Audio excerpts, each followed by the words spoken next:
It was referred to as the next Citizens United. In a 5-4 decision, the U.S. Supreme Court has struck down the federal law that limits how much money you can give to candidates, parties, and PACs combined. Before the court was the case of Sean McCutcheon versus Federal Election Commission. This is the first major campaign finance challenge since Citizens United, the 2010 decision that essentially opened the door to unlimited corporate and union spending. Currently, federal law lets individuals donate up to $2,600 to federal candidates during a single election cycle.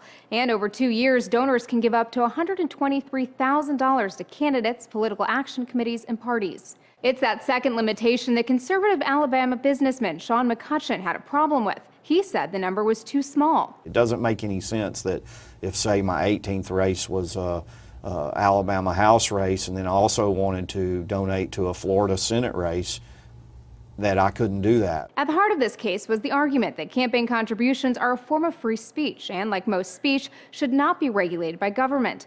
And the court agreed. At least the conservative justices did. Chief Justice John Roberts wrote in his opinion, "There is no right in our democracy more basic than the right to participate in electing our political leaders." On the other side, the FEC, along with the White House, argued that aggregate limits were needed to fight political corruption. The latest case would go even further than Citizens United. They would say anything goes.